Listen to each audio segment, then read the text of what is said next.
Olá, eu sou o Lineu. Essa é a apresentação para a Semana Acadêmica do curso de Estatística de 2021. O título do meu trabalho é Testes de hipótese em modelos multivariados de covariância linear generalizada. Eu sou orientado pelo professor Wagner, co-orientado pelo professor Marcos Anata, no programa de pós-graduação em Informática da Universidade Federal do Paraná. Faço parte do grupo de pesquisa de Data Science e Big Data sob o SISTA-CAPES aqui na universidade. Tá? Então, essa é uma visão geral da minha apresentação: ciência de dados, modelos de regressão, ênfase nos MAC-GLMs, que é a classe que eu trabalho, testes de hipótese e o papel de testes de hipótese em modelos de regressão, para falar da nossa proposta, de alguns resultados preliminares, próximas etapas e considerações finais. Tá?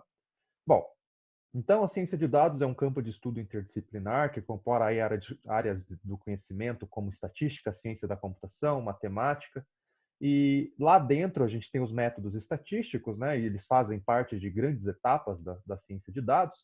E dentro dos métodos estatísticos a gente tem os modelos de regressão, né? Então, os modelos de regressão eles são uma técnica utilizada quando a gente tem o interesse em verificar a influência de variáveis, que a gente chama de variáveis explicativas, sobre os desfechos de fenômenos, que a gente chama de variáveis respostas, né? Então, a gente assume que essa variável resposta condicional a essas explicativas, esses fatores externos que a gente crê que influenciam o desfecho, sigam uma distribuição de probabilidades, e através de um conjunto de dados, a gente gera uma expressão que relaciona a média da variável resposta às variáveis explicativas. E com isso a gente consegue fazer duas coisas principais. Primeiro, explicar a associação entre as variáveis e também predizer os valores da resposta com base nos valores observados da explicativa, né? Então, algumas etapas que a gente tem quando a gente trabalha com regressão: primeiro, a definição do problema, em que a gente vai definir qual que é o fenômeno de interesse e quais os fatores externos que a gente crê que influenciam esse fenômeno, ou seja, quem que é resposta, quem que é explicativa. A gente planeja o estudo e coleta os dados, e aí a gente parte para a análise via regressão, em que a gente escolhe a distribuição de probabilidade que faça sentido com a resposta, a gente especifica o modelo, ou seja, a gente diz como que as variáveis explicativas, como a gente crê que as variáveis explicativas influenciam a resposta, a gente obtém as estimativas dos parâmetros, ou seja, as quantidades que associam as explicativas às respostas, e faz o diagnóstico, que é se a gente vê se está tudo fazendo sentido, né? Para chegar finalmente na interpretação dos resultados, que é quando a gente avalia quais daquelas explicativas são realmente importantes no nosso problema e qual é a dimensão do impacto delas no desfecho do fenômeno de interesse, né?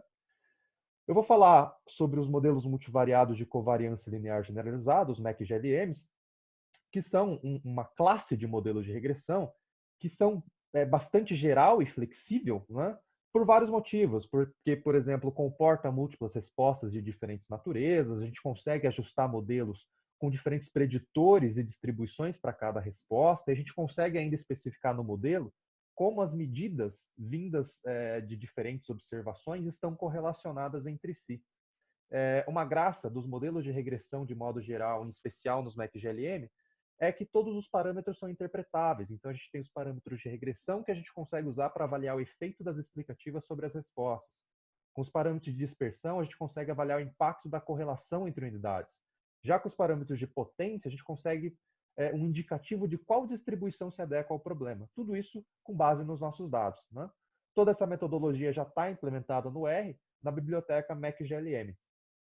Então, para definir mais formalmente o MAC-GLM, vamos considerar que a gente tem N observações.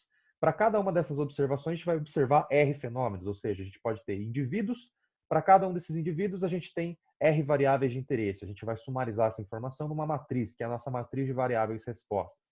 A gente tem uma correspondente matriz de valores esperados, que é o predito pelo modelo para cada uma dessas observações. A gente vai ter uma matriz X de delineamento, que é onde estão os valores das variáveis explicativas. E os betas são os parâmetros de regressão, que associam essas variáveis explicativas às variáveis respostas. Outros elementos que a gente precisa ainda para definir os MAC-GLMs é uma matriz de correlação entre variáveis respostas e uma matriz de correlação, uma matriz de variância e covariância dentro de cada resposta, né? Então, nessa matriz aqui é que a gente especifica como as medidas de diferentes indivíduos, de diferentes observações estão correlacionadas entre si. Isso é feito através da modelagem desse cara aqui que está no meio da equação, que é essa ômega de tal, e a gente modela essa matriz aqui por meio do que a gente chama de preditor linear matricial, que ele tem essa estrutura. Basicamente, na prática, quando a gente vai especificar o modelo, a gente define um conjunto de matrizes Zs, e essas matrizes Zs, elas dizem para a gente como os indivíduos estão correlacionados. Para cada uma dessas matrizes, a gente vai estimar um parâmetro tal, e estudando esse parâmetro tal, a gente avalia qual que é o impacto dessa correlação, tal como a gente colocou nessa matriz E, se ela realmente influencia no nosso problema. Outro elemento interessante do MacGLM são as funções de variância, e a ideia aqui é que diferentes funções de variância conduzem a diferentes famílias de distribuições, e essas famílias de distribuições têm casos particulares famosos na literatura de modelagem, né? Então, se você for para uma função de variância potência, você vai ter esses casos particulares aqui. Se você for para uma Poisson-Tweed, você vai ter vários casos particulares que são famosos para modelar contagens, ou você pode usar uma função de variância binomial para modelar respostas binárias ou no intervalo. É interessante notar que essas funções de variância elas têm um parâmetro de potência, e esse parâmetro de potência ele pode ser estimado com base nos dados, e ele nos dá o indício de qual distribuição se adequa ao problema. Então, a estrutura do MacGLM é essa aqui, em que a gente vai ter a parte da média, em que a gente vai ter um preditorzinho desse aqui para cada resposta, em que a gente vai ter as variáveis explicativas nessa matriz X, as variáveis, os parâmetros de regressão que associam essas variáveis explicativas às variáveis respostas, e esse preditorzinho aqui, essa combinação linear, passa por uma função de ligação que mapeia essa continha aqui para o intervalo correto, não permite que isso aqui assuma valores absurdos. Então, a gente vai ter um elementozinho desse aqui para cada resposta, e a variância e covariância é essa matriz C, que considera tanto a correlação entre as respostas quanto a correlação dentro das respostas. E assim a gente define os elementos para o MacGLM. O que é importante ressaltar, que precisa ficar claro, é que o MacGLM ele estima um monte de quantidade para a gente. E a gente tem os parâmetros de regressão, parâmetros de dispersão, de potência e de correlação. Todas essas quantidades são interpretáveis, e é o que faz o meu trabalho ter sentido, e todas elas são estimadas com base nos dados. Agora a questão é como que a gente estima essas quantidades. Essas quantidades são estimadas com base nas funções de estimação, e a gente usa a função quasi-score para os parâmetros de regressão e a função de estimação de Pearson para os demais parâmetros, e tudo isso está detalhado lá no artigo do MacGLM. Tá? Então, a segunda parte da apresentação sobre testes de hipótese, que em modelos de regressão eles têm um papel muito importante, porque é através dos testes de hipótese que a gente avalia se a retirada de uma variável explicativa do modelo gera uma perda no ajuste, ou seja, a gente consegue, através do teste de hipótese, avaliar a importância das variáveis explicativas no nosso problema, que é, no final das contas, o grande objetivo de regressão. Né? Existem várias estratégias, vários testes para fazer isso. Um dos mais comuns é o teste Wald, em que a gente verifica se existe evidência para afirmar que o valor de um parâmetro é igual ao valor postulado. Na prática, a gente avalia o quão longe o valor estimado está do valor postulado. E as hipóteses são descritas dessa forma aqui. Então, você tem uma matriz L, o vetor de parâmetro de regressão beta e um vetor C. Basicamente, aqui tem todos os parâmetros de regressão. Essa matriz L vai dizer quais parâmetros você tem interesse em testar e o vetor C com quais valores você quer confrontar. Definindo esses elementos, a gente pode aplicar nessa estatística de teste, em que todos esses elementos da estatística de teste são conhecidos, no sentido de que L e C a gente define como analista, o beta-chapéu e a variância do beta-chapéu, essa matriz de variância e covariância, vem do modelo. Então, todas essas quantidades aqui são conhecidas, a gente faz essa conta resulta num número, esse número segue distribuição Q quadrado, em que os graus de liberdade são dados pelo número de linhas da matriz L. E aí, com base nessa distribuição, a gente avalia a evidência a favor ou contra a nossa hipótese. A gente também tem procedimentos como a ANOVA e a MANOVA, que são formas de avaliar a importância de cada uma das variáveis do nosso problema de uma forma procedural. Então, basicamente, o que a gente faz são sucessivos testes de hipótese em que a gente vai restringindo o modelo que a gente tem para avaliar se a retirada de uma variável gera uma perda no modelo. Então, tudo isso vai ser sumarizado num quadro, o quadro de análise de variância, e lá você vai ter toda a informação a respeito da importância das suas variáveis no problema. Então, tópicos que eu mencionei até o momento: primeiro, a importância de modelos de regressão, os MacGLMs com enfoque na interpretabilidade dessas quantidades, dos parâmetros de regressão, dispersão, potência. Falei da importância dos testes de hipótese em modelos de regressão, com ênfase no teste Wald, e procedimentos baseados em testes de hipótese, como a ANOVA e a MANOVA. Tudo isso para chegar finalmente na nossa proposta, que é que, considerando os MacGLMs, essa classe que tem um potencial de aplicação gigantesco, ainda não existe uma discussão a respeito da construção desses testes de hipótese para avaliar todas aquelas quantidades que saem do modelo. Então, considerando esse alto potencial de aplicação, o nosso objetivo é justamente desenvolver esses testes de hipótese através de uma adaptação do teste WALD, que é aquele que eu mostrei anteriormente. Então, as etapas desse trabalho, primeiro, adaptar o teste WALD para que ele seja aplicável nos MAC-GLMs. Segundo, implementar as funções em R para que isso seja possível de ser feito. Avaliar as propriedades, ou seja, verificar se isso funciona através de estudos de simulação. E, finalmente, motivar o potencial de aplicação dessa proposta, analisando dados reais, mostrando que isso aí é aplicável na prática, né? Alguns resultados preliminares que a gente tem: a adaptação do teste já está feita para o MAC-GLM, então, considerando aquilo que eu mostrei nos slides anteriores, sai aquele vetor beta, entra esse vetor teta, que são os parâmetros aqui de regressão, dispersão e potência, ou seja, todo mundo que sai do MAC-GLM. L e C continuam tendo o mesmo papel. L diz quem que eu estou testando, C com qual valor eu quero confrontar. A estatística de teste segue essa mesma linha, né? Então, aqui a gente tem todas as estimativas dos parâmetros do modelo, aqui a matriz de variância e covariância dessas estimativas, todas as quantidades conhecidas, isso aqui é uma conta, essa conta vai dar um número, esse número segue uma distribuição Q² em que o número de graus de liberdade é dado pelo número de linhas da matriz L, e aí a gente avalia a nossa hipótese, se existe evidência a favor ou contra a nossa hipótese com base nos dados.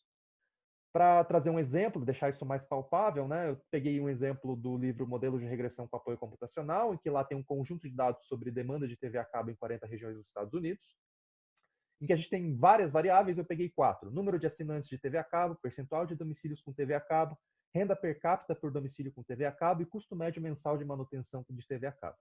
Vamos considerar que o número de assinantes e o percentual de domicílios são respostas, renda e custo são variáveis explicativas, ou seja, a gente tem um cenário aqui ideal para aplicar um MAC-GLM. Duas respostas de diferentes tipos, sujeitas a variáveis explicativas.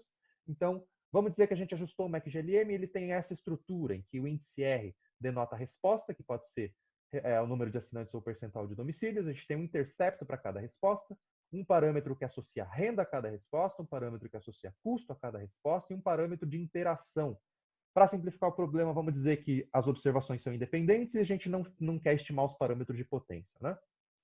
Com base nesse problema, uma pergunta de interesse poderia ser: será que existe efeito do custo médio de manutenção sobre o número de assinantes e sobre o percentual de domicílios? Então, note, eu estou fazendo uma pergunta que envolve uma variável explicativa, que é o custo, e duas respostas, que é o número de assinantes e o percentual de domicílios. Traduzindo essa pergunta para um teste de hipóteses, o teste de hipóteses associado a essa pergunta seria esse aqui, em que, abrindo esse índice, eu teria essa hipótese aqui. Ou seja, eu tenho aqui os parâmetros que associam a explicativa às respostas, no caso, custo a número de assinantes e custo a percentual de domicílios, e eu quero avaliar se eu posso afirmar que esses caras são zero, porque se eles forem zero, quer dizer que eles não influenciam a resposta. Com base nessa hipótese aqui, eu tenho o necessário para especificar os elementos para fazer o meu teste WALD. Então, o meu vetor θ é o vetor que tem todos os parâmetros do modelo. E aí eu preciso especificar L e C de tal modo que o produto L θ igual a C gere essa hipótese aqui. Então, se vocês pegarem essa matriz L e multiplicar pelo θ coluna igual a C, vocês vão ver que vocês vão ter exatamente essa mesma hipótese aqui. E assim a gente define os elementos que a gente precisa para fazer o teste WALD. Aí é só aplicar naquela continha e verificar se existe evidência a favor ou contra a nossa hipótese. A gente está tentando fazer também as ANOVAs e MANOVAs com base nessa adaptação do teste WALD. A gente quer propor 3 tipos diferentes, que a gente nomeou de tipos 1, 2 e 3, em que a cada passo basta você definir uma matriz L, porque a cada passo vai estar sendo feito um teste de hipótese muito parecido com aquele do exemplo, né? E aí você pode fazer isso e avaliar o impacto das explicativas sobre cada resposta e para todas as respostas ao mesmo tempo. Considerando esse nosso exemplo, eu peguei aqui o que a gente chamou de análise de variância do tipo 2, em que a gente avalia sempre o modelo completo contra o modelo sem determinada variável. Então, nesse caso, a gente tem renda, custo e interação. No primeiro passo, a gente avalia se todos os parâmetros referentes à renda são iguais a zero, ou seja, a gente avalia o que aconteceria no nosso problema se a gente nem tivesse coletado essa variável renda, né? Se o nosso modelo piora muito ou se continua igual, e assim a gente tem evidência da influência dessa variável no problema. Depois a gente faz a mesma coisa para o custo, o que acontece se a gente retira custo do modelo, e depois a gente faz isso para a interação. Até o momento, a gente já tem 9 funções implementadas para fazer essas coisas. Essas funções ainda vão ser testadas na prática, né? As próximas etapas que a gente tem é propor e implementar procedimentos para comparações múltiplas, adequar essas funções para funcionarem para diferentes contrastes, verificar se elas realmente funcionam através de um estudo de simulação e motivar a aplicação disso aí com base em análise de conjuntos de dados reais, né?